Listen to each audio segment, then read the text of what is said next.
Welcome to the Undisputed Podcast. I'm your host, Joy Taylor. On today's show, did a botched fake field goal attempt in the first half cost the Seahawks a win against the Falcons?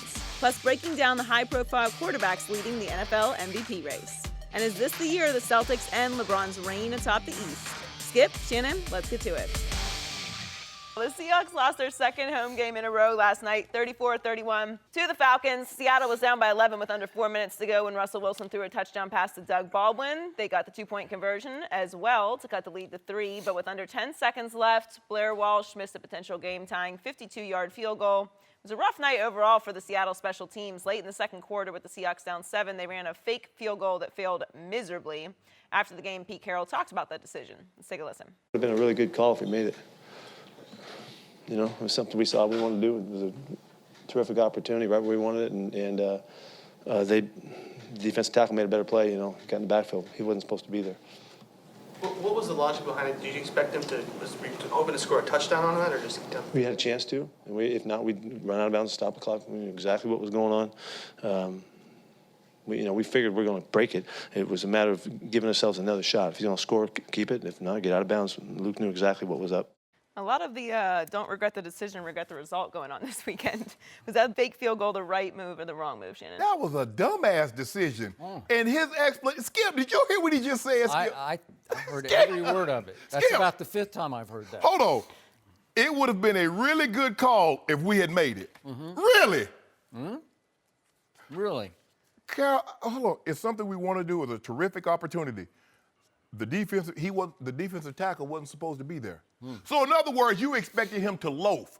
What you expected him to do was concede the field goal, and then you run the fake on him. But what Atlanta understands is that New Orleans and Carolina are in front of them. They can ill afford to lose any ground. So they're going to play their tails off. Pete Carroll, did you realize that had you won that game, you would have been in first place in the NFC West because you had beaten the Rams already?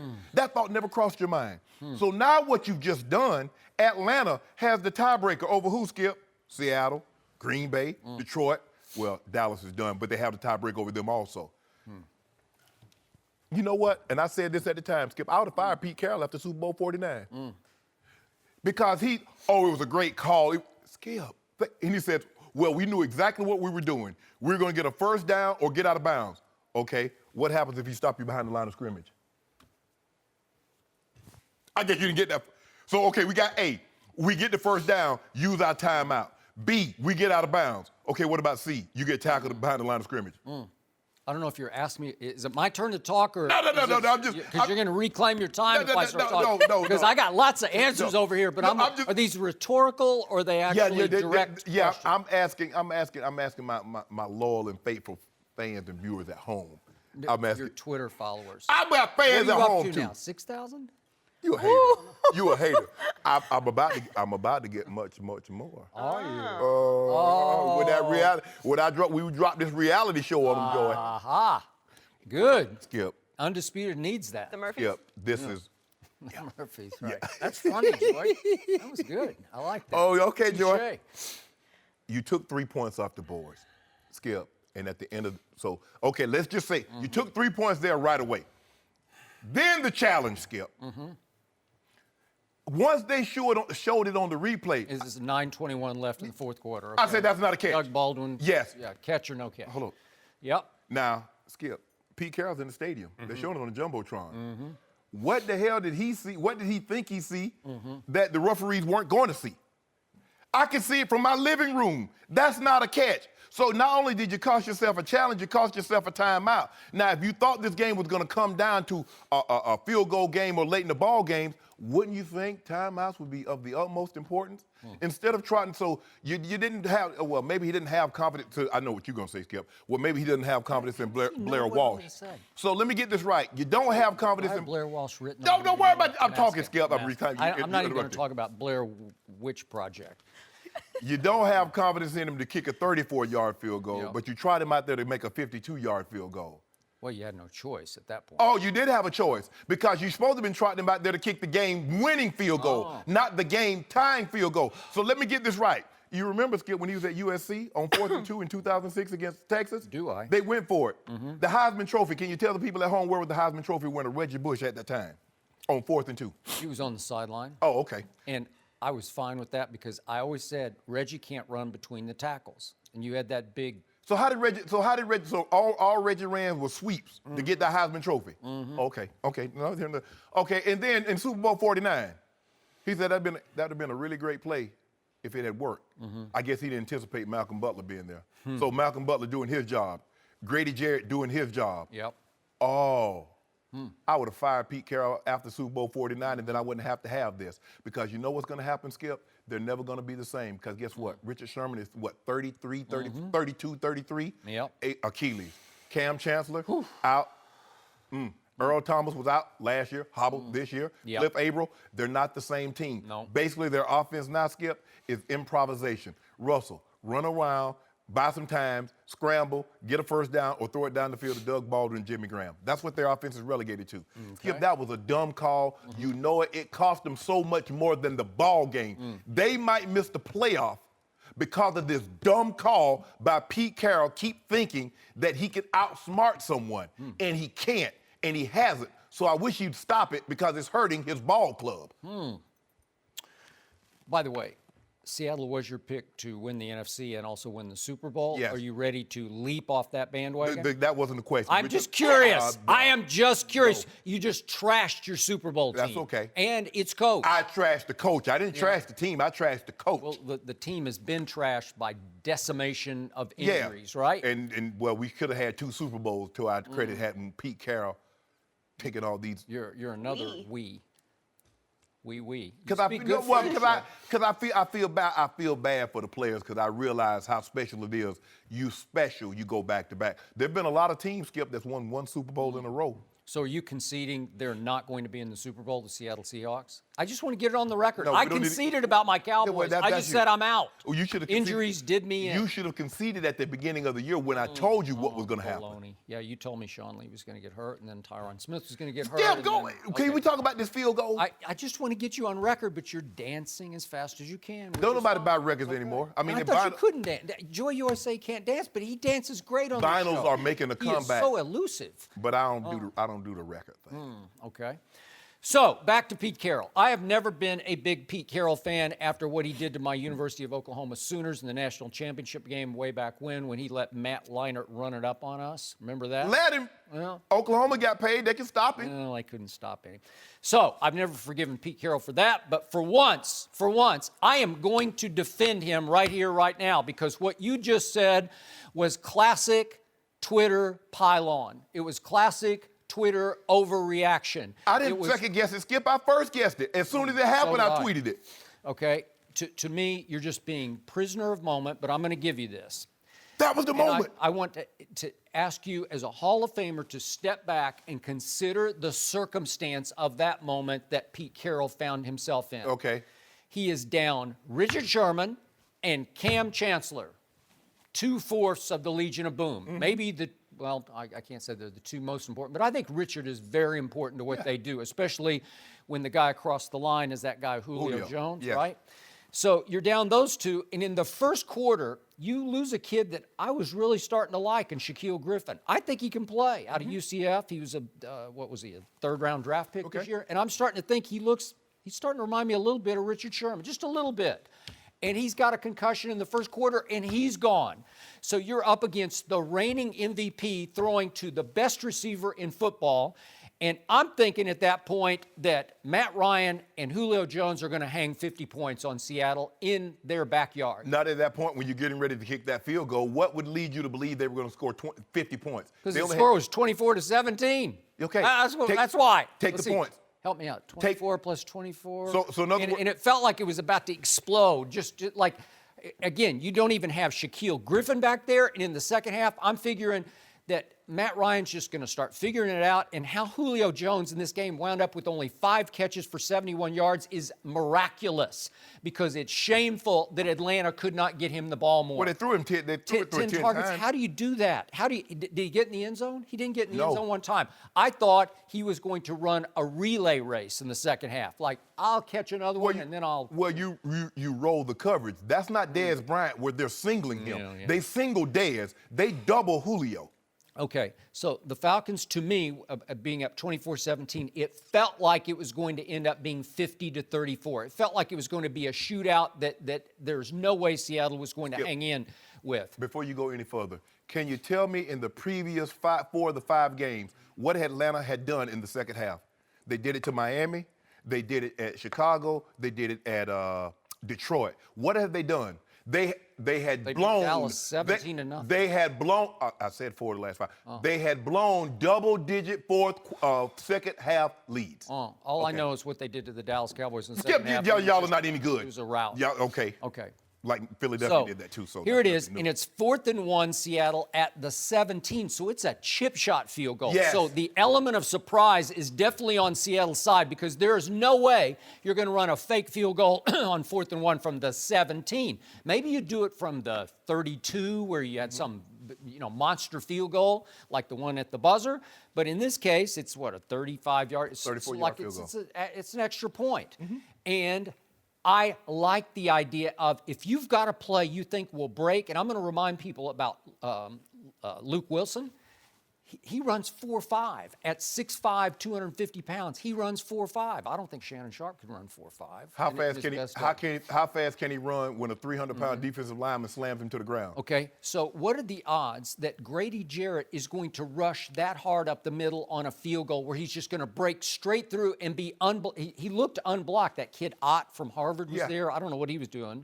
Number 62. I have no idea, but it looked like he was just basically unblocked. So somebody completely whiffed on an assignment because if you look downfield on that play, it looks like he's got a phalanx of blockers. It looked like it was set up for him to go the distance because you're only 17 yards away. So if he breaks it into the flat, if he turns it up off tackle, I think running 4.5, I think he just might get to the end zone. And if he did, you know what people would have said? That was the gutsiest, greatest, most genius call I've ever seen because it's 24-all at halftime and Pete Carroll's got the Falcons on their heels. And the Falcons are starting to say, we're coming apart in the second half. Oh, and guess what? I went back and I looked at the play that Dante Hightower sacked Matt Ryan. If Devontae Freeman had picked up that block, he had Doug Gabriel wide open for a touchdown. Well, this was a big if, and you go for it because you practice that play. Now, the whole idea of could Luke Wilson have run out of bounds with 7 seconds left? Maybe. That's what Pete Carroll said. Pete Carroll said he could get the first down. But he said he knew exactly what to do because they had practiced that play, according to Pete Carroll, that it was all set up and that he was well prepped for how to handle the last 7 seconds. If you don't mind, can I weigh in, Skip? Yeah. Let me tell you how we do at practice, Joy. When we do plays at practice, we tell the defense what not to do. So the play looks good. So don't tackle him. Don't break through the line of scrimmage. Let us get this play. Okay. Grady Jarrett says, hey, I'm trying to get the big payday. I'm coming up to free agency. Plus, I'm trying to get into the playoffs myself. I'm trying to win the division. So I'm not taking a play off. So how about this here? Pete Carroll thought a guy wouldn't do his job.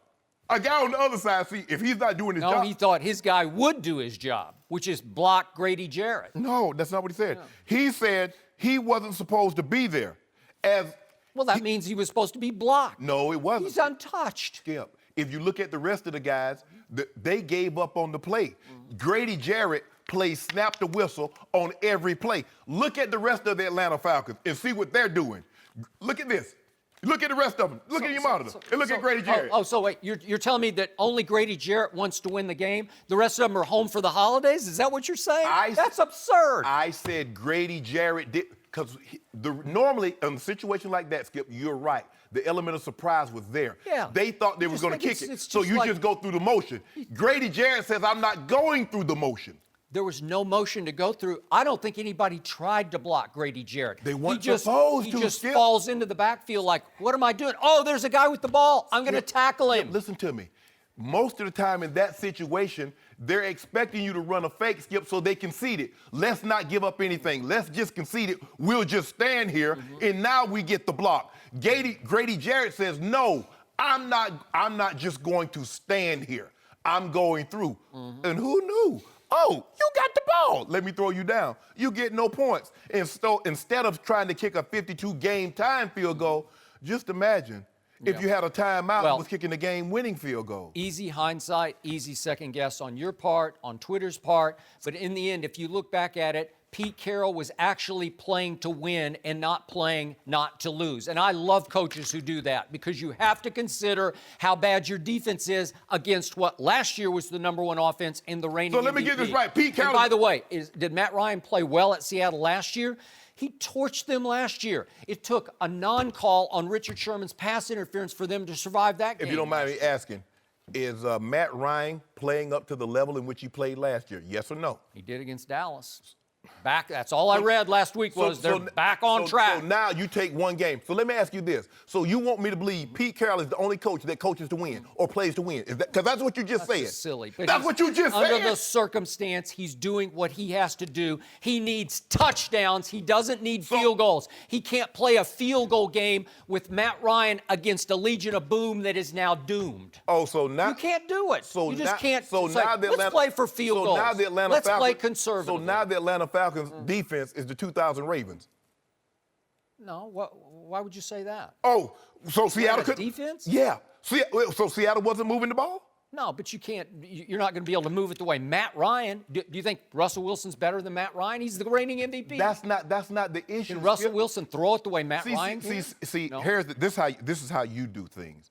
Okay, it was a great call. It just didn't work. Skip, in this situation, you have to weigh all the odds. I would. That's exactly what you should do. What are the odds you're going to hold them under 50 points in the second half? I don't think they're very good. Skip, you also agreed with Russell Wilson throwing that Pete Carroll called that pass on the goal line. You agree with that? You know why?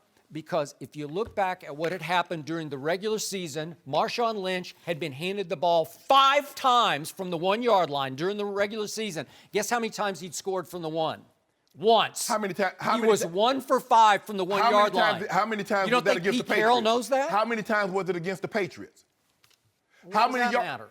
That's who they're playing. What he did in the past has no bearing on what he's doing now. They didn't play the Patriots in the regular season. Oh, wow. No. You don't think Darrell Bevell, the offensive coordinator, knew that? And Obviously said, we didn't. got to do something. But you know Obviously what happened didn't. last night? Remember the touchdown Russell scored in the second quarter where John Gruden called it? You say you don't listen to the sound. I don't know if that's true, but the point is John Gruden said, in this case, I want the ball in Russell Wilson's hands, and it's 4th and goal from the 1-yard line. And what did they do? They just roll Russell out. Just roll him out. Yeah. Because he's virtually unstoppable on a run-pass rollout option. They're about 2 years too late on Russell Wilson having the run-pass option. Okay, but don't tell me, hand it to beast mode, it's automatic. It wasn't during the regular season. Yeah. 4 out of 5 times he got stuffed. Did you see how he was running the ball in that game? I just know what happened during the regular season from 4 out of 5 times. I'm not putting the whole season on that guy on that play. And again, they tried to run a little pop pass to a big, strong receiver, Ricardo Lockett, who's like 6'2", 215, on a little tiny cornerback in Malcolm Butler, who wasn't even supposed to be in the game, undrafted out of West Alabama. He wasn't supposed to be there, huh? He wasn't supposed to be in the game. Remember what happened? Skip. Remember Kyle Arrington's just getting roasted, toasted, and all of a sudden they yank him out and put in the undrafted rookie? Skip, here's the thing when you're diagramming plays. You diagram a play, and you say, this is what they normally do in this situation. What happens if they don't do it? I can assure you, when they diagrammed that play in the Super Bowl, Skip, they did not anticipate Brandon Browner pressing. So this is what you got to factor. Now, if he pressed, the play is done. Once he presses, the play is done because you can't get the pick. I know, but Malcolm Butler made the greatest break on the ball I have ever seen, especially in a clutch situation. He beat Ricardo Lockett to the ball, took it right out of his grasp. Because the throw's right on point. Skip, it hits him right in the hands. Skip, the reason why, because he didn't have to run the bubble. He was not forced to run the loop. I get that. But again, how lucky are you that the undrafted rookie free agent out of West Alabama makes the break of the century on the ball? If it was anybody else other than Coach Belichick, I'd have been shocked. But since it was Bill Belichick, I am not shocked at all because he goes over everything. And they showed, if you go back and look at it, when they showed the road to the Super Bowl for them, they showed him practicing that very same play, and him getting on Malcolm Butler says, you got to beat them. So, and as I told you before, Skip, Coaches always tell you, if we get beat, let's get beat with something we haven't seen. Don't get beat with something we've seen. But if you keep the ball in that case, and it's an easy second guess, 20/20 hindsight now, if you keep it in Russell Wilson's hands and let him roll out, I don't think New England can keep him out of the end zone. Okay, well, he's too quick, he's too strong, he's too low and compactly built. You just can't keep him out of the end zone. Here it was. The thing was, even if you run another play, you still have a timeout. You're going for it. You need a touchdown to win the game. So you're going for it. Mm-hmm. You have 2 more downs and you have a timeout in your back pocket. Mm-hmm. So what's the problem? Mm-hmm. So back to the challenge. And again, you make a good point. You lost a timeout. But what is Pete Carroll's MO his whole career? What is his calling card? What is he known for as a head coach at USC and in Seattle? Chewing the gum on the sideline like a cow chewing a cud in a pasture. That's what Players coach. He is the ultimate players coach. He goes with what his players say. He goes with the emotion of the locker room. Doug Baldwin is a high IQ football player from Stanford. And Pete Carroll said after the game, Doug Baldwin has always been right. Every time he's come to me and said, challenge that, he's always been right. So Pete Carroll said, I went with my guy. Skip. And they love him for that. You would love him for that. Skip. Okay, you tell me, okay, he's looking at the board. Mm-hmm. What did that ball do, Skip? He said Doug Baldwin told I don't care what Doug Baldwin said. You're looking at the Jumbotron. What does your eyes say? Okay. Well, I'm just telling you what Pete Carroll, he rolled with his player, which is the exact MO of his whole career. Am I right? I'm telling you what my grandfather said. My grandfather said, I see better than I hear. I heard what Doug Baldwin told him, but what did his eyes tell him?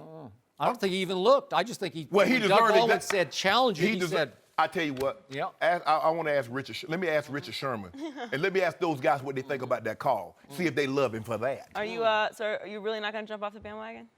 I might. How many more weeks? I might. I mean, sounds like you're off. Walk it to him. Trashing your coach. Walk it to him, Wentz. He done convinced me. Has he? Walk it to him, Wentz. Okay. Well, then we're good.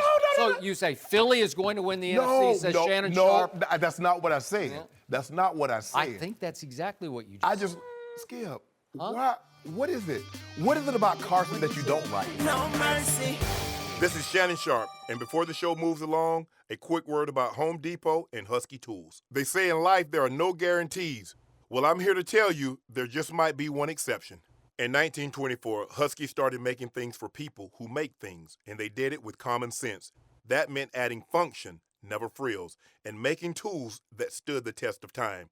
93 years later, Husky is still making quality-crafted, durable tools, and Husky stands by their hand tools for life, so they gave their hand tools a lifetime warranty. Like the Husky Ratchet, with a 100-position ratcheting design and a 10% longer handle than standard ratchets, or the virtually unbreakable Husky Flashlight with the ability to withstand a 30-foot drop, both guaranteed for a lifetime, built so you won't need it. Now that's a pretty sure thing, and to Husky, that's common sense.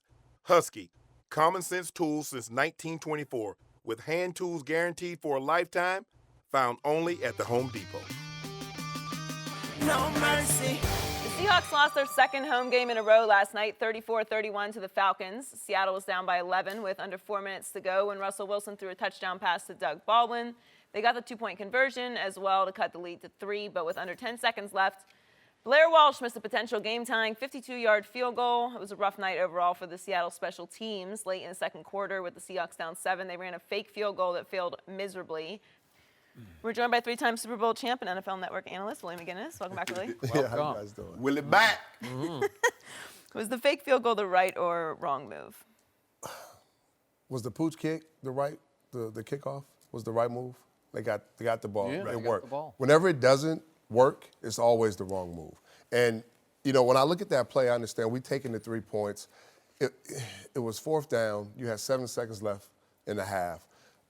You always want to give your team an opportunity to win football games. First of all, I wouldn't have had Wilson doing it. I would have wanted Tyler Lockett or somebody a little bit more explosive during that play, because I don't think he would have made it in regardless. That's a giveaway then, because Wilson is normally the wing on the field goal. So you got to have somebody that normally plays that position. Do you think he would have made it in though? No. Right. So even if Grady didn't make the tackle, I think one of the DBs would have made the tackle. And you said enough time to get out of bounds. 7 seconds, you're not going to get out of bounds and then get your field goal team on there back in position to kick that field goal. So Okay, remember, Luke Wilson has run 4.5 40s before he was drafted. that was when? Well, but he's That's that old. Everybody runs faster to try to make money. Once you start making money, you kind I'm of slow just down. saying, That was a he few can years run a ago. little bit. If you don't- He's not Tyler Lockett. How about this, Skip? Let me ask you a question. Who's the head coach of the Atlanta Falcons? Why are we asking these rhetorical questions? We Where get did, it. where did he cut his teeth at? There. He probably had, he probably know Pete Carroll got a few tricks up his sleeves, huh? A few. Oh, okay. Well, I'd hope that was a new trick. No, Dan Quinn probably knows in a situation like that, because what most of the people, with the exception of Grady Jarrett, and Willie can attest to this, normally in a chip shot field goal, you're like, it's right before the half, I'm just going to concede the 3 points, and boom. Grady Jarrett, if you look at it, Grady Jarrett is the only one that's playing. Okay. You have one guy that goes with the holder, he gets up and takes off and pulls one guy, but the guys on the other side, they're just like, okay. But if you look on the outside to that play, guys are blocking and trying to get off blocks. Yeah. Like guys know something is going on. Right. Now I'm just saying, like, I do respect Wilson's speed. Yeah. But at the end of the day, it's still he's 17 yards out. Right. So you got defensive backs and you got guys back there that can run him down. So even if he gets a good jump and get past the defensive line, I think it's a tough play for him to get in, because you still see other players back there, and somebody's going to get off their block. I just don't. I would have taken the 3 points. I would have taken the 3 as well. Given the circumstances, we win this game. Guess what, Skip? We in first place in the NFC West, and we own the tiebreaker. If we fall out of that position, we own the tiebreaker over Atlanta, because we beat them head to head. Now Atlanta has the tiebreaker over almost everybody that's in the wild card hunt. The Detroits, the Seattles, the Cowboys are done, so we ain't got to worry about that. But you know what I'm talking about, Skip. So you're saying that Pete Carroll was actually playing to lose that game? No, Well, that's what you're saying. But seriously, that's what you're suggesting. You're trying not to win by going for the fake field goal. You're just jacking around. You're just you're running a frivolous play because you don't care about winning. Can we get some common ground? Can we not be all the way over here and can we find some middle ground? Well, all I'm saying, I don't know if Willie agree with this. All I'm saying is he should have taken the 3 points. I agree with I'm that. not saying he tried to throw the game. Skip, come on now. He tried to catch the team off guard. Right. And he did it prior to that with 8 minutes left when he did the kickoff, the pooch kickoff, and they recovered. So it worked. So Pete's like, now we got the momentum. Let's keep trying to catch him off guard. But at some point, like you mentioned, Dan Quinn is like, okay, if he's gonna start with the trickeration on special teams in certain plays, I need to be prepared for it. Right. Yet, when it's 4th and 1 at the 17, you still have the element of surprise on your side, because it's rare that you're going to try to run a fake field goal from the 17. 17, though, that's a long way in. But it's a chip shot. I get that. But again, you just talked about circumstances. I love the theory of this move because Pete Carroll is playing wildly to win instead of not to lose. Because what are the circumstances? You have lost Richard Sherman. You have lost Cam Chancellor. And in the first quarter, you lost that kid, Shaquille Griffin, out of UCF. You know, their third-round right draft corner. pick. I like him. Right. I think he was coming alive. Like, I'm not saying he's Richard Sherman, but I was seeing some real talent from him and playing at a fairly high level, and he gets a concussion and he's lost in the first quarter. What do you think Pete Carroll is thinking 2 moves ahead, thinking they just hung 24 on us in the first half? What if they hit 50? Can we outscore them 51-50 even with Russell Wilson and his fourth quarter magic? I think he's saying, I need a big score here. I need to knock them back on their heels as we go to half. And if that play connects, I don't know what Grady Jarrett's doing. He looks unblocked to me. Yeah. That's the problem. He looked unblocked most of the night. Well, okay. but they got that kid Ott in from Harvard, number 64, and it's like he's falling back on his heels. Like, I don't know what he was doing, but Grady Jarrett blows it up in a way they did not practice against, obviously. And they like the scheme of the design of the play, because if he gets to the edge and turns it up, I don't know. I saw 3 green shirts down there against probably 2. So again, is somebody going to get off their block? I don't know. It's 17 yards. But if he gets it to the end zone, that place goes berserk, and Atlanta is back on its heels at halftime. Hey, Willie, now you've done this. Now you know when teams are practicing and you're in practice and they're trying to run something, they tell you what to do. Right. They're like, Willie, don't shoot the gap here. Don't shoot or the Willie, gap. Don't mess up the play. We want to get a good look. So what do you think they practice in practice? They told their defensive lineman, don't mess this up. They should have whispered that to Grady Jarrett. Hey, Grady, we're about to run a fake. Don't mess this up. Because Pete Carroll said we didn't anticipate the defensive tackle being there. Right. So you didn't anticipate a guy doing his job.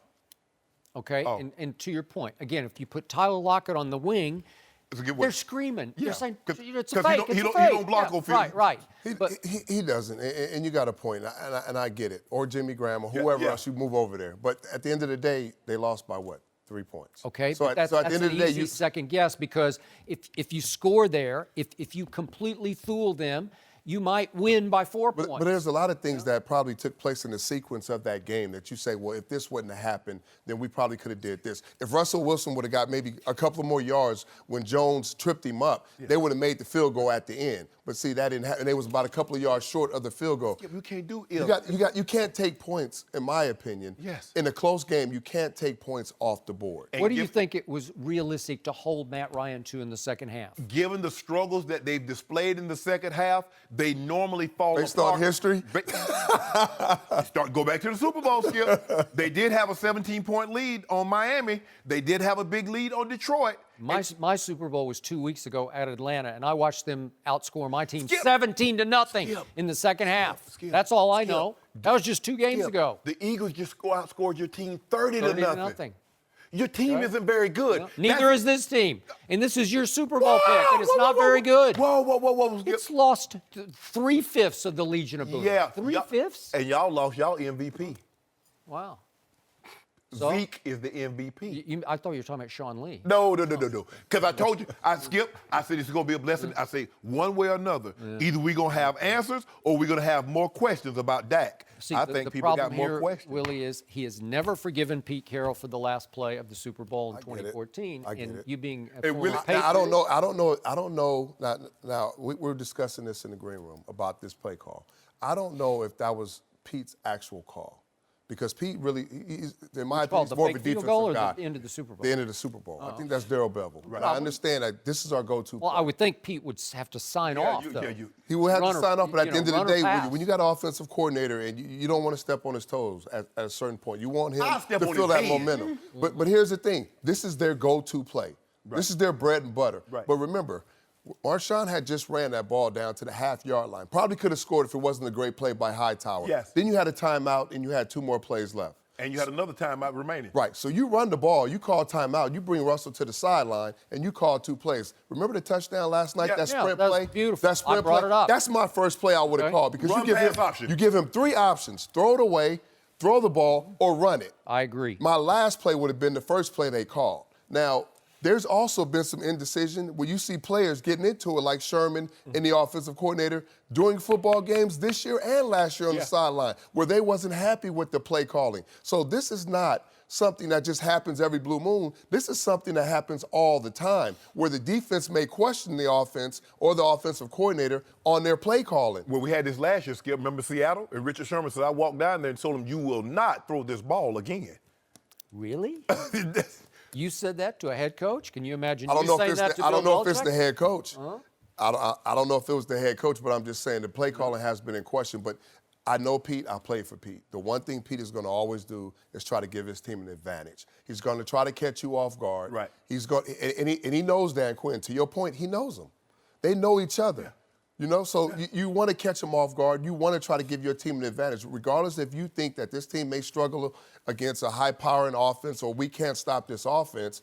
We got to figure out what we need to do. Now, at the same time, you never in the first half, because things change, adjustments happen in the second half, want to take points off the board in a close game. Well, they weren't on the board yet, but they but could have been. But if you remember in the Super Bowl, Skip, they had 6 seconds, and they back shoulder fade to lock it, and they got a touchdown.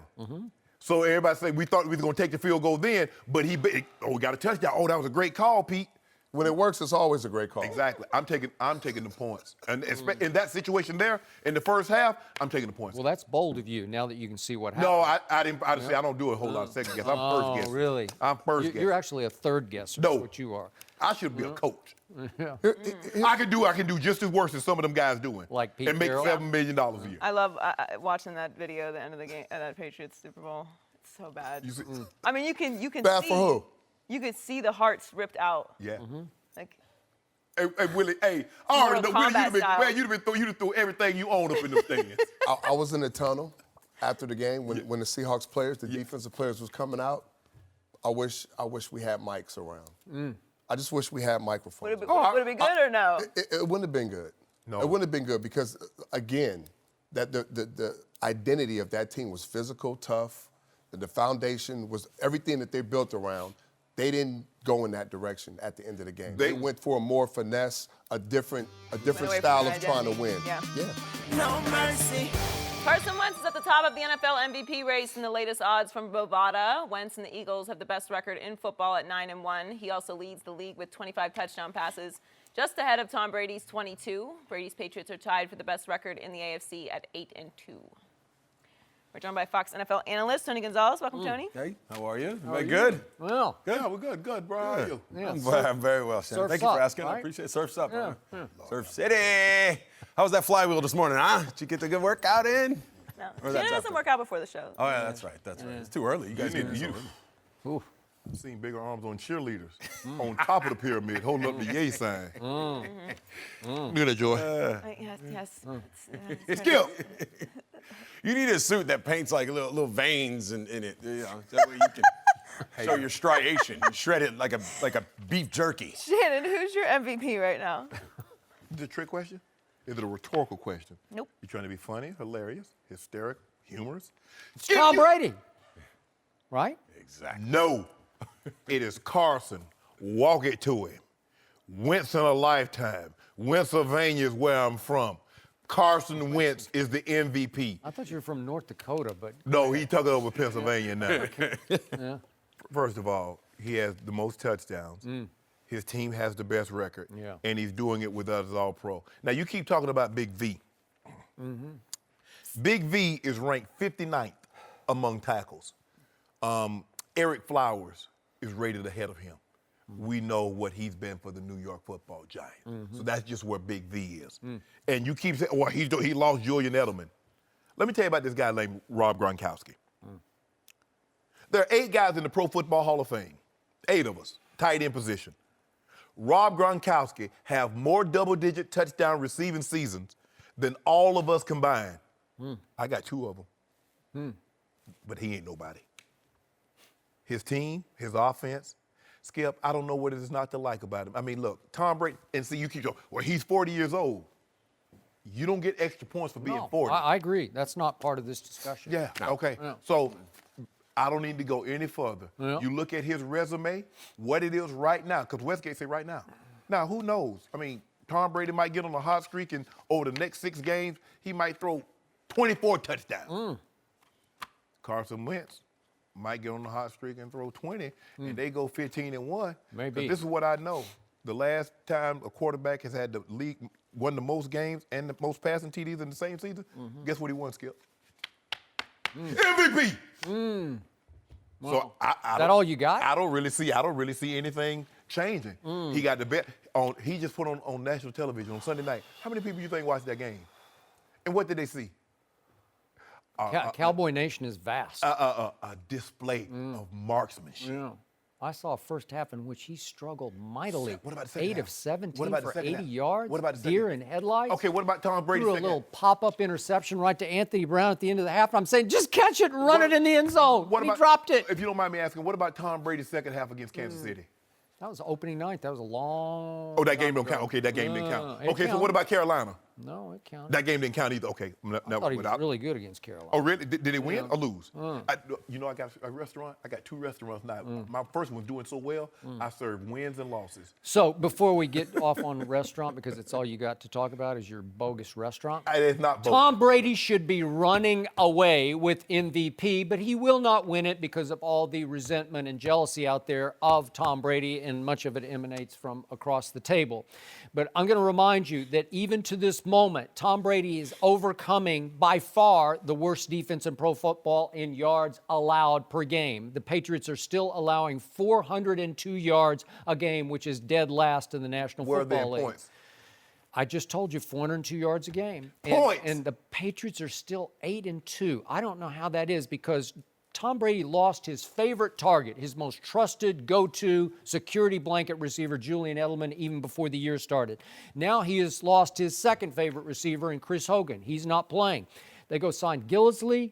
Gillislee was a healthy scratch the other day. That's how big a bust he's been. They went and signed Dwayne Allen as their premier signing at tight end preseason, and where is he now? I don't know. He's caught one ball for one little touchdown. Remember that? You forgot about Brandon Cooks. Yeah. Can you mention him? How about Malcolm Mitchell, who I thought was turning into a player last year and had several big catches in the Super Bowl? He has not played a single snap this year. Cooks. And Cooks is pretty good, but you had to figure out how to ingratiate him into this offense and develop a new rapport with a kid that you did not know, along with Philip Dorsett. How's it going? Yeah. Well, because this guy is really good. He's doing it with mirrors. And Gronkowski that you talked about, he's on the downside. I don't see the old Gronk. He comes and he goes. He's missed his couple of games because he's always got some knick-knack injury. I don't see that guy anymore. And I see a Patriot running game that's now featuring little Dion Lewis, and that's all you got? Really? And talk about offensive line. You, the Hall of Famer Shannon Sharpe, have told me repeatedly, Brady's taking too much punishment. He's really getting beat up and knocked around more than usual this year. Didn't you tell me that again and again? Yeah. So how is that? How is that not hard? Doesn't that make your degree of difficulty even higher? How many? If you don't mind me asking, how many times has Brady been sacked in his last 3 games? I don't know. Oh, okay. How about for the year? Sacks are way up for the year. Oh, he had. Yeah. So Brandon Cooks had to ingratiate himself. Philip Dorsett. So what about Alshon? Did he have to ingratiate himself in Philly's offense? No, what about Torrey Smith? Really good. Whew. Tony? Well, wait a second. Let me finish with Go ahead, this. finish. Remember, Tom Brady is now 22 touchdowns to only 2 interceptions, and his QBR has risen slowly but surely 2 full points above Carson Wentz's. So even in QBR, my favorite stat, Tom Brady is the MVP. No, it's your favorite stat when you're trying to make your argument. Because all I know is Carson Wentz win total is risen 1 above Tom Brady. Oh, yeah. Oh, okay. Got a defense in Philly. I both you guys make outstanding points. I will give it to you. And I think it's no coincidence that these are the 2 best teams in the NFL. It looks like these 2 teams on a crash course to meet in the big game in Minnesota. But if I had to pick one, and they both are deserving of it, I'm going to go with Tom Brady. And here's why. Because Tom, if you look at the football that he's playing right now, I think it might be the best football over a 2-year period ever. And he missed 4 games last year. We're talking about this year. We're not talking about last year has no bearing 4 on picks this year. over the last 2 years. I know this, but Let this man speak. What he's done over his career and what he's doing again this year. It's not a Lifetime Achievement Award. It's 2017. What he's doing this year. Because he's been doing it before and he's doing it again this year. He's taking guys that aren't superstars, guys that are castaways from other teams. They come over and he makes them superstars. Gronkowski is the only true superstar on that offense, okay? And he's banged up sometimes, like you said, so he's not even there all the time. So what was Cooks in New Orleans? Cooks was somebody that they let go. They let go. They don't even need him. Look at him now. They got a first-round draft pick. You do realize that, right? Yes, they did. Okay. I think here's the psychology behind it, and this is what I really think with you. And a lot of people, I bet you don't like Duke basketball. And the reason I'm going to say it because for whatever reason, like the New England Patriots are the Duke Blue Devils to me because they're the good kids. They're always doing things right. They don't say too much. They do it by the book. They're never underdogs. And I know you like to root for the underdog. They're never underdogs, and I think that's why we always say Tom Brady this. No, Skip said I'm a front runner. Talked about Tom Brady. Why is that? This guy is amazing. That He's is an a amazing, great amazing point. football player. I've been a North Carolina fan way back, probably before you like this big. But here's the thing: you keep trying to make it a Lifetime Achievement Award. Tom Brady's always played well. If you go back to the past year and you pick this year, we're talking about 2017. In 2017. Carson Wentz has 25 touchdowns with 5 interceptions. His team is 9-1. His offense, you make it seem like they traded Brandon Cooks. They didn't give away Brandon Cooks. They had to give up a first-round pick to get Brandon Cooks. No, but they viewed him as expendable. They didn't really. Drew Brees says, "Yeah, I can make it without." No. Drew Brees didn't say nothing. He did. No, Brandon Cooks. You don't think he weighed in on this? Brandon Cooks wanted more money. Sean Payton did not have the money to give him, or they were unwilling to give it to him, so they shipped him away for a first-round Brandon draft Cooks pick. was never quite on Drew Brees' wavelength in New Orleans. And Brandon Cooks wasn't a superstar either. I mean, He's still not. He's still not. Thank you. That kind of proves Thanks the for point making a our little bit case. more. So It's not like he's Julio or AJ. Alshon Jefferson's a superstar. No, he's not Torrey a Smith superstar, but he's a really, really good receiver. Torrey Smith is a superstar. I'm not arguing Nelson with you. Aguilar is a superstar. Our Carson Wentz is playing outstanding LeGarrette football. Blount, Jay Ajayi? Come on. That's some firepower, Really? man. Hold on. Little Dion Lewis is like 175 pounds. I'd love to play with both these guys. I'll tell you that right now. Jay, hold on. Just for Joy, I mean, you will be very familiar. You'll be the person I want to ask on this. Jay Ajayi. Did Miami just ship him out during the middle of the season? Okay, but we were talking about Miami. Let's not pretend like they're making good decisions right now. Oh, so now all of a sudden Jay Ajayi, he's Jerome Bettis. He ran wild the other night on the Dallas Cowboys. In the second Everybody half. runs wild on the Cowboys, Skip. Without Sean Lee, you're right. Oh. Unfortunately. And they can have Courtney Lee. They can have Spike Lee. Skip, it's over. It's over, You're Skip. like LeVar Ball. No, why you upset with me, Skip? Skip, why are you upset at He's me? your own shoe, I Shannon. told you this was going to happen. But we're talking about this. It's just straight hate. You're Carson ignoring Wentz. who has the higher degree of difficulty. Obviously, Tom Brady does. If you don't mind me asking, what's the tougher conference, the AFC or the NFC? The NFC. NFC. But, So who has the higher degree of difficulty? who has the better defense? You know, quarterback's best friend is running game and a defense. Let me ask you a Tom question. really doesn't have that. No, Both. No, you notice Skip gave you yards allowed. Do you win games by giving up yards or points? So they've risen to 13th in points allowed. Where's Is that Philly? dominating? Where's Philly? Dominating? Well, Philly might be down because they held the Cowboys to 9. So they might be, telling now. You were raving about their defense on They can Monday. get pressure on you, Skip. Oh, All I'm saying spectacular. is this. You 91. listed the whole defensive line in Monday's show. Well, Here they come. well, Fletcher Cox and Brandon Graham and Don Bob. Barnett, Yeah. Tim Jernigan. Yeah, Well, I tell you what, ask Dak. Dak know him by name. He know the DBs by name too. Yeah, you love you some Philly. Hey, Darby, you need one of them things? You got incentive for interception in your contract? Let me give you one. Hey, you got one? Malcolm Jenkins. Yep. Hey, who need a scoop and score? Somebody just lost the argument, so somebody had to change the subject. The tide has turned. Somebody that had to change it to Dak Prescott. Hey, what does Vegas say? You say you like Vegas. You say Vegas know what they're talking about. Oh, now you don't like Vegas because they don't got Tom in the front. I just disagree. Have a happy Thanksgiving. Way to go, Tony. Yeah, Smart stuff. Go to Newport Beach where it's all tough at. Huntington Beach. Close enough, y'all. Same. You know, Tony Gonzalez knows his football. Tony. That's right. No mercy. This is Shannon Sharpe, and before the show moves along, a quick word about Home Depot and Husky tools. They say in life there are no guarantees. Well, I'm here to tell you there just might be one exception. In 1924, Husky started making things for people who make things, and they did it with common sense. That meant adding function, never frills, and making tools that stood the test of time. 93 years later, Husky is still making quality-crafted, durable tools, and Husky stands by their hand tools for life, so they gave their hand tools a lifetime warranty. Like the Husky Ratchet, with a 100-position ratcheting design and a 10% longer handle than standard ratchets, or the virtually unbreakable Husky Flashlight with the ability to withstand a 30-foot drop, both guaranteed for a lifetime, built so you won't need it. Now that's a pretty sure thing, and to Husky, that's common sense. Husky, common sense tools since 1924, with hand tools guaranteed for a lifetime, found only at the Home Depot. No mercy. Right now, it looks like the Cavs and Celtics are on a collision course for the Eastern Conference Finals. The Cavs blew out the Pistons last night for their 5th straight win. LeBron scored 18 points and was able to play just 27 minutes, his lowest total of the season. On the other side, the Celtics won their 16th straight last night. They came back from 13 down to beat the Mavericks in overtime 110-102. Kyrie Irving dropped a season-high 47 points, 10 of those in overtime for the win. All right, Shannon, how big of a threat is Boston to Cleveland? Boston was always a threat. They were the number 1 seed last year, and they're a bigger threat now for the simple fact they added a much more talented offensive player in Kyrie Irving while taking him away from the Cavaliers. And so, yeah, they're a serious threat. Kyrie has a better supporting cast right now than LeBron. They're long, they're athletic, they can guard multiple positions, they can switch, they can close out, they can switch multiple times. Cavaliers probably got one switch, maybe two best.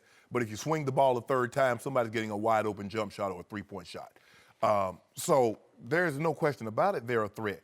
Kyrie Irving has been special. We knew Kyrie was an offensive juggernaut. There is no hole in his game offensively. Like I said, either hand at the basket, I believe pound for pound, inch for inch, he's the greatest finisher at the rim for his size in NBA history. He can shoot the three. He got mid-range. You foul him. He's an 89% free throw shooter. So fundamentally, offensively, he's complete. He's a complete package.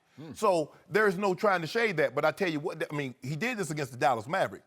Now, if the Dallas Mavericks had Sean Lee, there's no way they go into overtime. Oh, my bad, wrong sport. Damn. My bad, Skip. Wait, are we talking about the same Mavericks who held Milwaukee to its season low the game before? Beat them 111 to 79. If you don't mind me asking, Skip, who has Freak? What happened? If you don't mind me asking, who has the worst record in the NBA? I don't know. Oh, what did your researcher tell you? Oh, he tell you don't touch that one. I looked this up myself. He told you, Skip, the Cavaliers are still trying to find their way. They have not had, this is not the team, I believe, that's starting, that will start the playoffs. Tristan Thompson has been gone for like 2 weeks now. Isaiah Thomas, the big piece in the trade. Kyrie Irving coming back. Kyrie going to Boston and IT coming to Cleveland isn't there. Shumpert is out. So right now, Ty Lue is just trying to find a lineup. What's the best lineup I can put out on the court that's going to give me great points and can also defend? All this turnover, because we've seen a lot of different starting point guards. We saw Derrick Rose starting. Calderon started. D. Wade started. Now we got a whole different lineup. But through all that turnover, through all that adversity, the one thing that's remained 1,000% for certain. Here we go again. Height 6'9", wow. weight 250. Yeah. Born to Gloria James in Akron, Ohio on December 30th, 1984. Really? And that is the reason, no matter how spectacular Kyrie is, and he's been spectacular, as long as I got him, I fear nothing. He was born in a manger? No, don't worry about it, Skip. She held him up. Because she knew he was going to be special. There's no room at the end. How many other people named LeBron? I know a lot of Michaels. I know a lot of Irvings. I know Irvin Robinson that grew up in my hometown. I know a lot of Kyries. I know a lot of people named Larry. How many LeBrons you know? How many, Skip? How many Skips do you know for that? I know a lot of Skip. Skip to my Louis and one. Yeah. So, Skip Bayless. Yes. And before I go any further, and I know you love you some Kyrie because he's the finisher, but let me tell you something. LeBron James currently has no equal in the NBA, and he damn sure doesn't have one in the East because he averages more points, more assists, more rebounds, more blocks, more steals. Guess what, Skip? He shoots better from the floor, better from the three-point line, averages more points in the fourth quarter, more assists in the fourth quarter, and he creates more points in the fourth quarter. So I'm just trying to figure out before I turn it over to you, sir, wherein lies does Kyrie Irving, is he better than LeBron James? You mean the Kyrie who is, through 18 games, the NBA's MVP so far? That guy? No, I see. Right now, I would give that nod to James Harden, but LeBron is second. But go ahead. Wait. Do you realize Boston is 16-2? So I want to How many games cross-examine everything you just said. Go ahead. Feel free. You sounded matter-of-factly scared to death about Kyrie Irving. No. That's how you're just sort of dismissively saying, well, we know he's this and he's this and he's this. You're scared to death. He's coming for LeBron. No, Skip. He's coming for you. Skip. He is. He went to Boston so he could come and get LeBron. Think about this, Skip. They were the #1 seed when Kyrie and LeBron was together in Cleveland. So now you subtract one of the key pieces from Cleveland and you put him on a team that had the better record last year. Obviously, they're going to be better. Obviously, they're a threat. Wait, do you think LeBron James was scared 1 ounce of Boston last year? He's not scared of them now. Yes, he is. No, he's not. No, he's not. Why should he be? They still have no answer for him. The more I watch these Boston Celtics, the more I believe they can beat Cleveland in a 7-game series because they are still #1 overall in defensive efficiency. Okay. And Cleveland is still dead last, 30th and last in defensive efficiency. And Kyrie is still one of the top individual defenders. He's ranked 6th individually in the NBA. And the top 10 is littered with Boston Celtics as individual defenders because they can flat out defend. And you were fortunate we did not have a show last Friday because last Thursday night I sat here and told you on Thursday that I believe this Boston Celtics team could hold the Golden State Warriors, again, the game was at Boston, Yes. under a 100 points. And I was dead wrong about that. They held Golden State under 90 points. They beat I didn't think they could beat them. I said they'd cover the spread. It was 7 points. They beat them 92-88. Think about that. Yeah. That was staggering. It is astonishing to me what they're pulling off so far. And I look down the schedule. They're going to be favored to win their next 8 games. I don't know if they will, but they're going to have a really good chance to win 8 more before they go to San Antonio on December the 8th. They could have a 24-game winning streak, which would be the 4th longest in NBA history. if you Wouldn't don't- surprise me a bit. In the last 5 to 7 years, name the team that's had a 20-plus game winning streak and went on to win a title, or a multiple game. I mean, like, how about let's go back, New England Patriots. They went 18-0. How did that work out for them?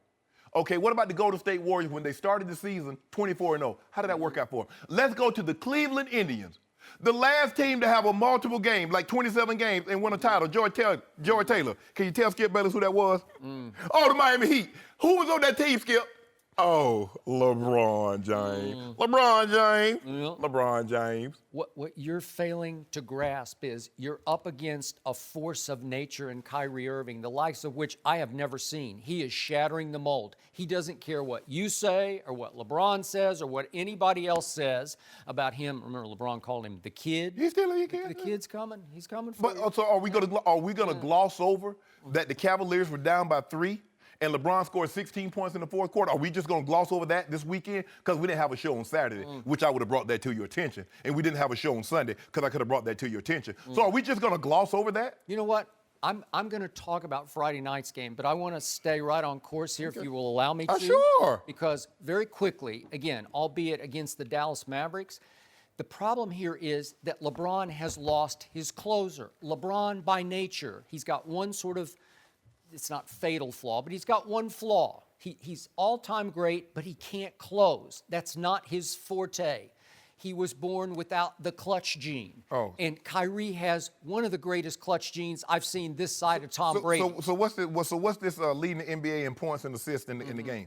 In the 4th quarter. Listen, LeBron is, what is he, 3rd in PER, right? Where's Kyrie? And he's first. Where is Kyrie? LeBron is first in value added and Where is wins Kyrie? above replacement. Where is Kyrie? Kyrie is 16-2. That's what he is. Oh, now And- PER don't matter. Because all doesn't. last year when you was talking about Russell Westbrook, you said look at Russell Westbrook PR and look at LeBron. I'm Now telling you, PR this- doesn't matter. Okay. Kyrie is shattering the mold because What Kyrie mold? just says, okay, we're down 13 with 7.5 minutes left at Dallas. Dallas is way better than you're giving them credit for. You watch, they're starting to come together. Hold on, time out, Skip. And by the way, LeBron's favorite player, Dennis Smith Jr., you know that guy? Yeah. He wound up on the bench last night because Kyrie torched him so bad they had to go with little Yogi or Yogi Beretta. Ferrell. Yeah. Could I ask you a question, Skip?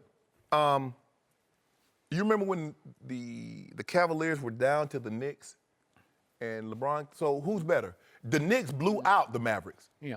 Blew them out. Yeah. So this Okay. was all Kyrie just saying, okay, it's my turn. Get out of the way. I'm going to get us back in this game.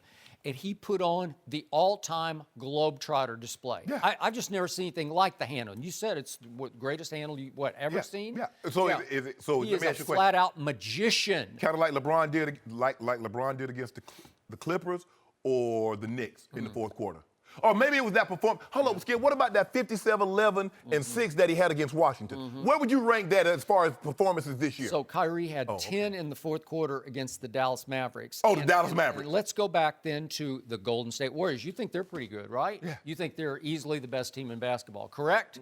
So what happened down the stretch of that game? We saw Kyrie do what LeBron cannot do and refuses to do. Kyrie just said, this is a defensive battle. This is a tug of war on the defensive end. And so what did Kyrie say? I'm going to get to the free throw line. And down the stretch, he makes 7 straight free throws, including 2 with 14 seconds left, because he is fearless at the free throw line. I have rarely, if ever, seen anybody better shooting late game free throws than Kyrie Irving. And if I may just throw a quick stat at you, just over the last 3 years in close games, last 5 minutes, Kyrie Irving is a 91% free throw shooter, and LeBron is a 70% free throw shooter, which is not bad. But when you add up the points that LeBron has left over the last 3 years at the free throw line in close games, it's 38 more points than Kyrie has left at the free throw line. If you don't mind me help asking, me out. If you don't help mind me out. If you don't mind me asking, in those final 5 minutes, what's the field goal percentage of LeBron James and what's the field goal percentage of Kyrie Irving? If you don't mind me asking. Well, you tell me. No, you got to research it. You got to research it. Yeah. Okay. Oh, Brian. So, all right, LeBron, you're on. Let's get to that Clipper game now. What happened on Friday night? Yeah, what happened? Actually, I must admit, I didn't actually witness this because I got home just too late to see it. I watched overtime, but I went to see the Denzel movie, which was a little disappointing to me. Did you see it yet? Or? I'm going to see it this weekend. Okay, it has greatness, but it didn't get there. But whatever. Okay. So, again, Roman J. Israel is the movie. So, Esquire. So then Esquire. It's just above night, but not to, anyway. Okay, so the point is, I had to go back and look at what happened because I look at the play-by-play and I think, wait a second, LeBron had a last-second shot to win the game against the lowly Clippers. You realize the Clippers have now lost 9 in a row? So don't give me Dallas Mavericks, give me LA Clippers. They're the bottom of the barrel. Oh, why they won 9 in a row? Because they were, I mean, they lost 9 in a row. So who hung like 7, that 7th loss or that 8th loss on them? Oh. Yeah. So here's what happened. At the end of the game, LeBron James, with 4 seconds left, gets the inbounds pass, and I think, just go to the basket, LeBron. They can't keep you. Wait a second. What was that?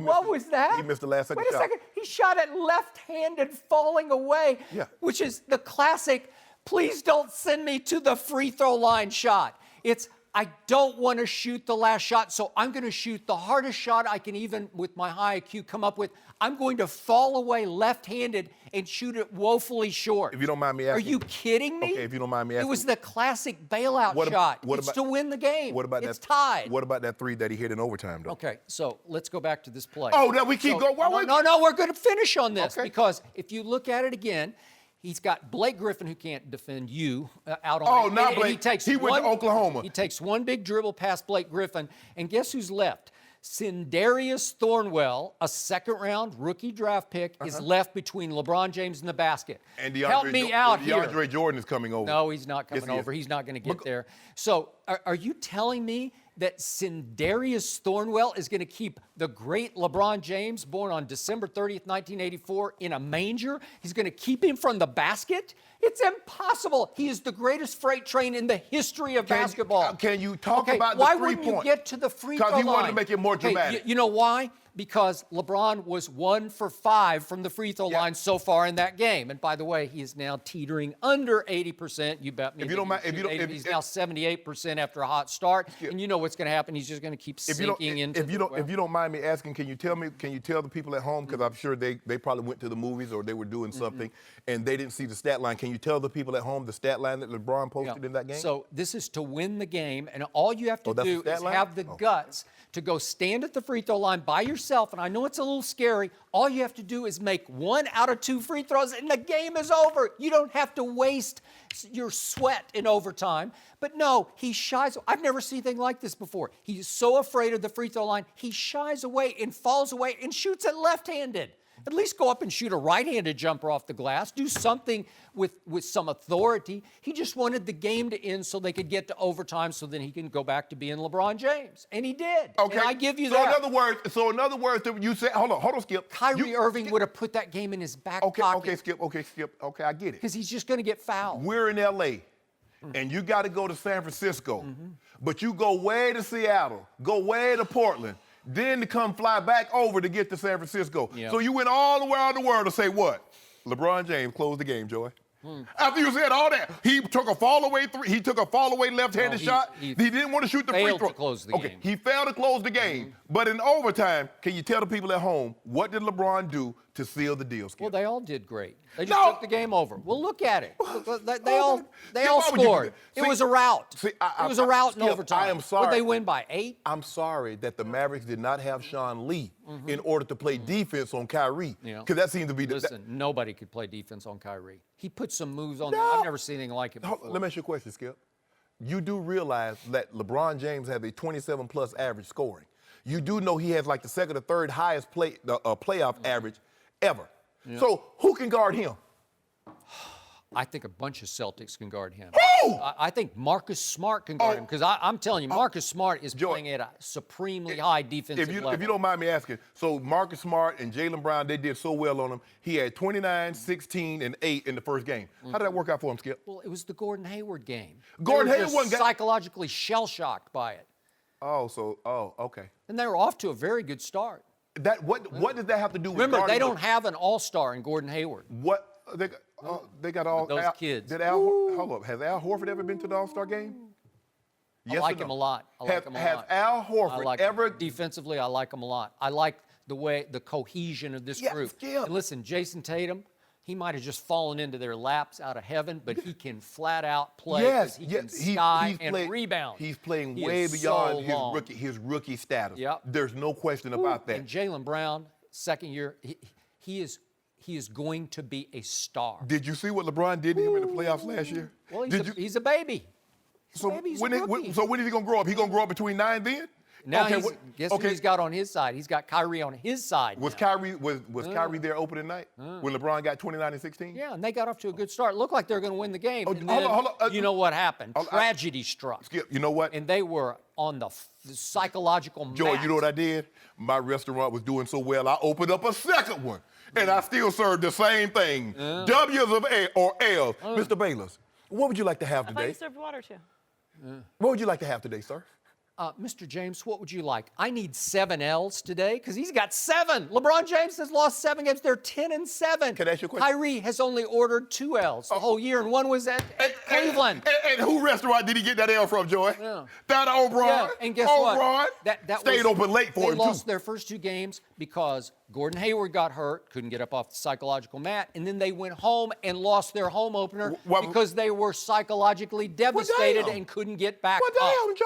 Yeah, that's it. That's it. And they lost to They've won 16 straight games, and including they- beating Golden State and San Antonio. What's not like to like? And they lost to Milwaukee. And come on, Skip. What's going on here, Skip? Who? The Greek Freak did y'all in on y'all home court. Yeah, but that's you can't get back up for And the next time. LeBron, and LeBron normally closed because on a game night, he closed his restaurant early. He left it open late for Kyrie to give him that L. He said, Mr. Irving, what would you have today? Yeah. I like an L with 29, 16, and 8. Yeah. Thank you, sir. Well, you realize the Dallas Lead the Mavericks, gratuity. I'm going to say it again, you just raved about the Greek Freak.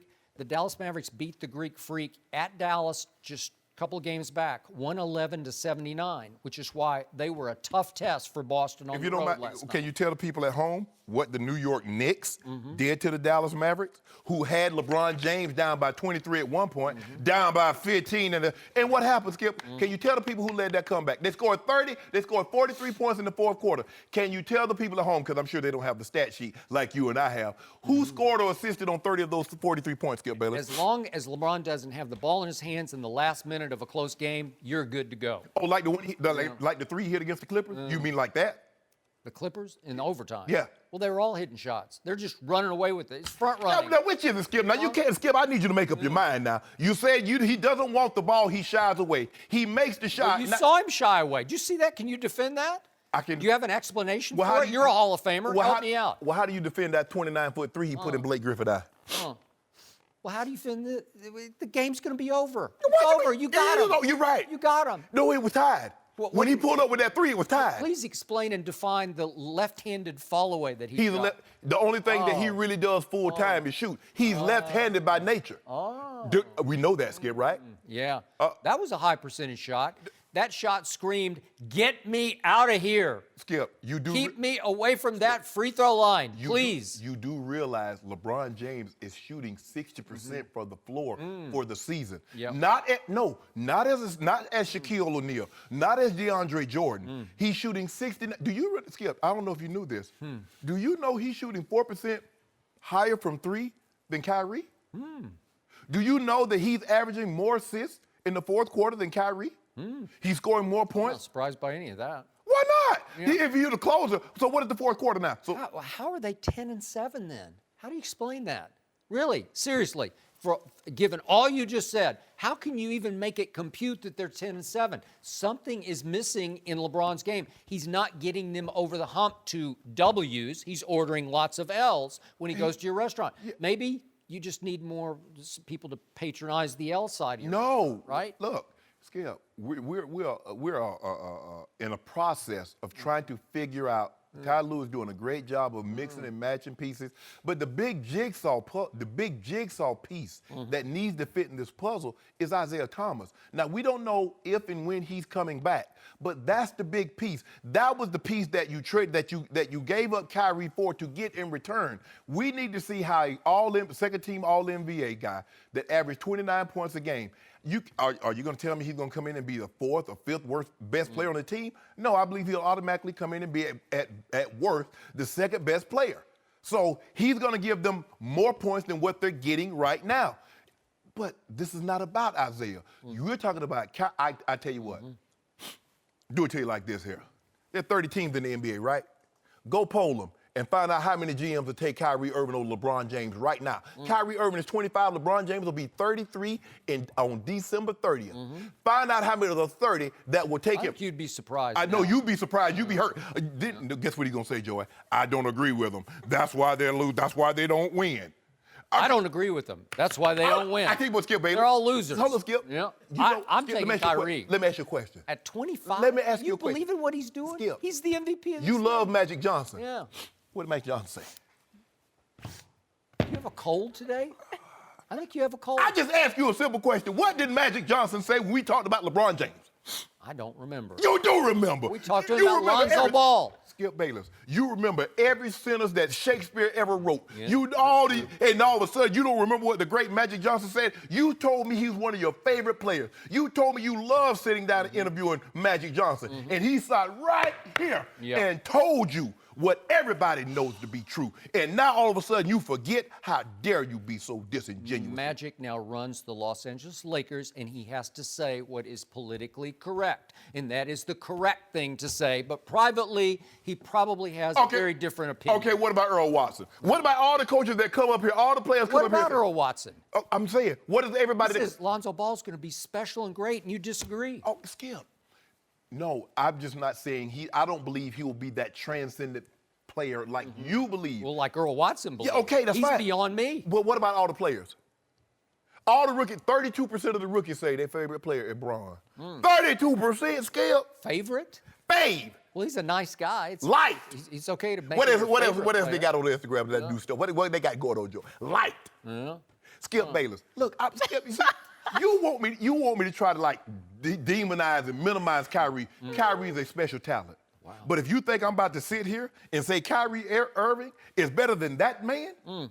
You realize Kyrie Irving, known as not a defender, is leading the charge on the best defensive team No, in he's basketball. not, Skip Think Bayless. about that. No, he's not. He is. He's ranked sixth in the league. You got Al Horford, who right now would be the defensive player of the year. You got Jaylen Brown. You got Rozier. You got Smart. You got Jason Tatum. Yeah. You got guys that Guess who guarded Steph that night in Boston that Thursday night, a week ago? Skip. Guess who guarded him for the most of the game? If Steph Curry shot 3 for 14. Yes. He scored a grand total of 9 points in that game.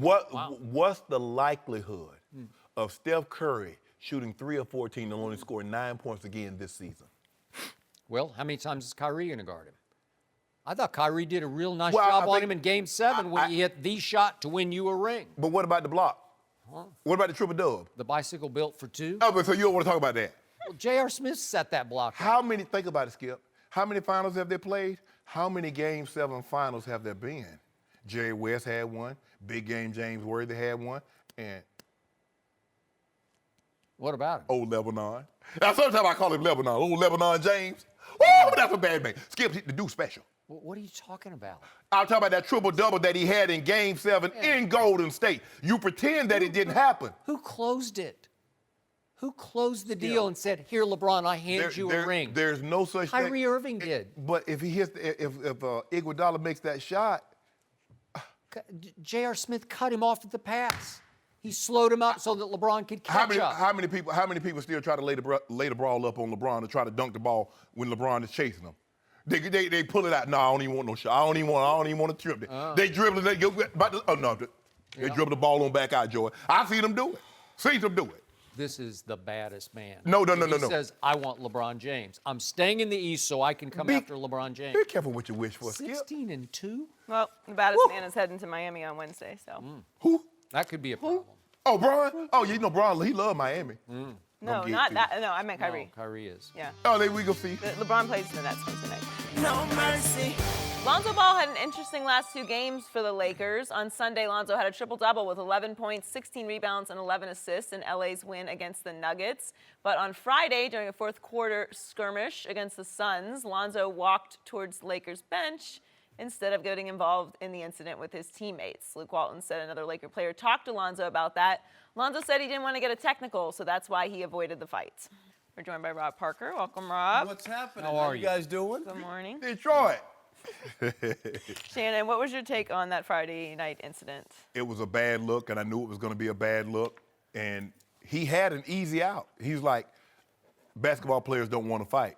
So then you just go there. I mean, you already know what's not going to happen. Nobody's going to fight, but you want to go there to let your teammates know that we're in this together, and if y'all got something going on, we got something going on. And Skip, and he says, well, I didn't want to get a tech. Let me explain something to Lonzo Ball, and I don't think we'll have this problem moving forward. You know what's more important than you receiving a tech, Lonzo? Your teammates' respect. Now, I'm going to show you the incident. Now, you watch him. Now, he walks by Caldwell Pope and Tyler Ulis. Ulis pushes KCP. He walks by him. Now, watch Lonzo walk into, you're going to see Lonzo walk to the screen. He's already walking away. He walked away. Right. Now, watch Josh Jackson. Can we get the video of Josh Jackson? Watch Josh Jackson. Look what he does. I see he's sprinting right there. They're both rookies, Skip. Now, you see the difference in the two. That's what did everybody say when he's coming out? Josh Jackson got that dog in him. Josh Jackson is that guy. Would you rather have Josh Jackson or Lonzo Ball? I'm just asking a question. The question was, and with anything, so you try to go back, I'm telling you how to replay it. If it was not a big deal, the players would not have spoken to it. Would they, Skip Bayless? No. What did Luke Walton say? So it had nothing to do with who was the better player. Yeah. The fact of the matter is that when something goes down, you better make your teammates think you're down with them. It has nothing to do with about talent. Yeah. It's about respect. Yeah.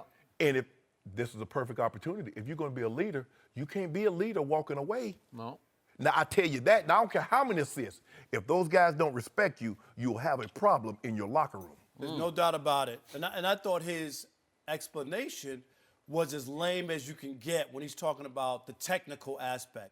Because there are good techs and there are bad techs. Correct. A good tech is defending a teammate in no matter what. Just go over there, make sure everybody's okay in the count. Rob, you're not asking him to leave the bench. No. You on the court. You're on the court, and you looked at the walk right by it and walked by it. A bad tech would be a close game at the end. You're beefing with the referee. They tech you up and give the other team a chance to take the lead or tie the game or something. Right. That's a bad tech. Right. That's a good tech. And this won't happen again because I guarantee you whoever that player was, and I'm sure it was more than one, talked to him about the importance of being a teammate. And I think he looked really bad in that. It's not the end of the world, but I guarantee you it won't happen again. I agree it was a bad look. But what I don't like so far about Lonzo Ball is he plays with a nonchalant arrogance that sometimes doesn't benefit him on the floor during play or during a moment like this. Because his IQ is so high that he took one glance over his shoulder. He knew nothing was going to come of it because nothing usually does.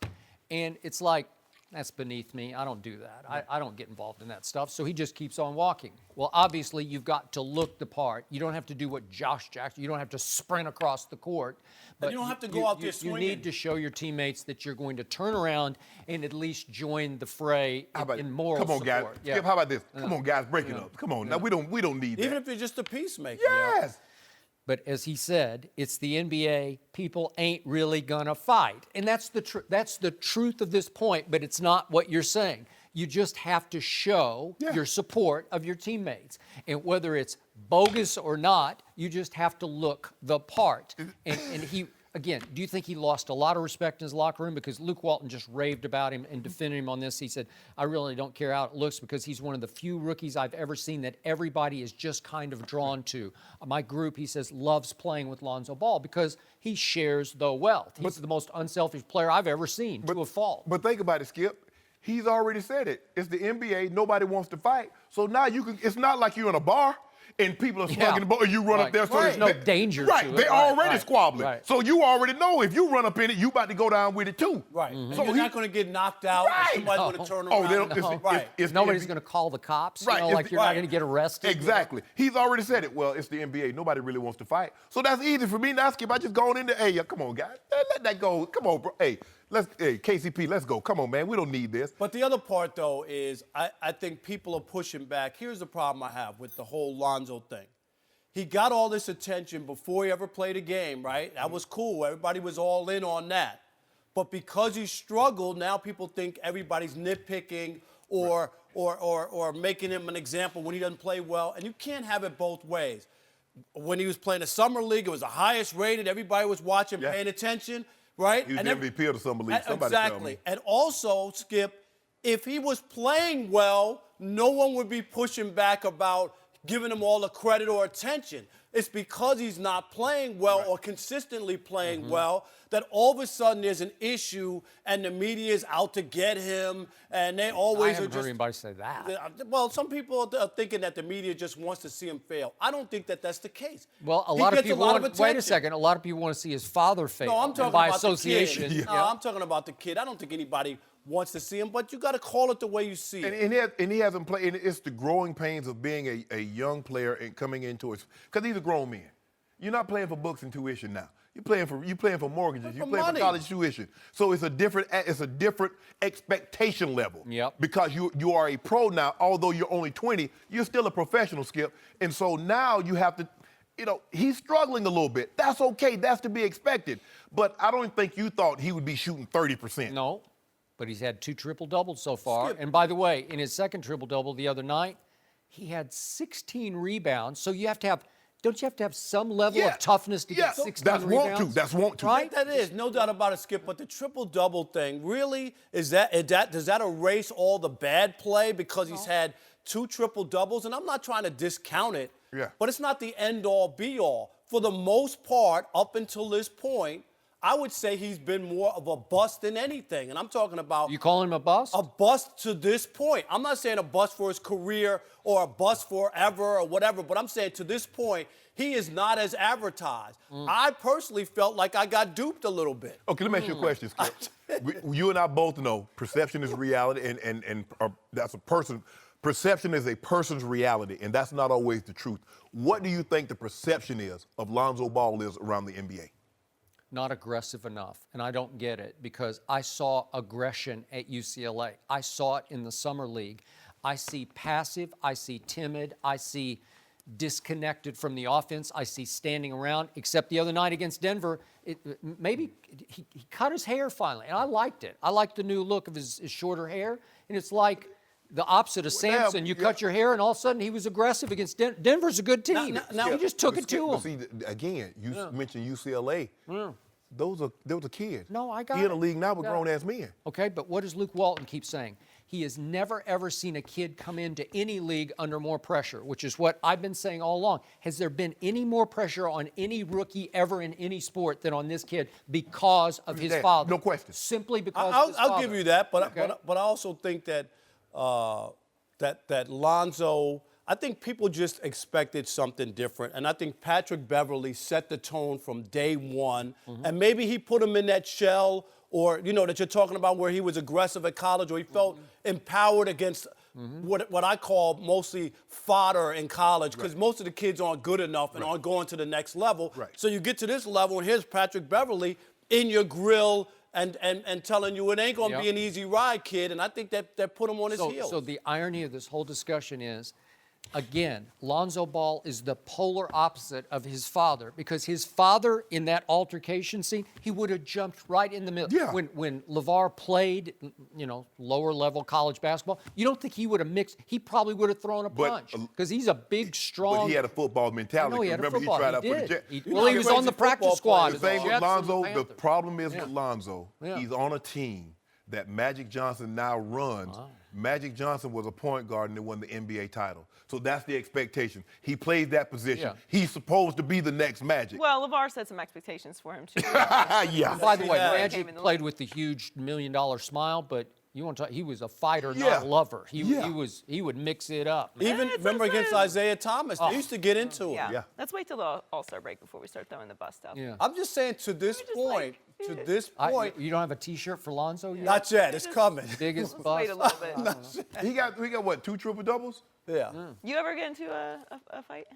on the football field? Mm-hmm. Nah. Really? Nah. I mean, look, I ain't had times, I woulda, but I'm trying to save my energy because I got to play the game or I got to So practice. you would walk away if somebody... Oh, no. No, he Oh, wouldn't hell do that. no. I couldn't see that. No, oh, no. I couldn't I'm going to get me a shove in. Ah.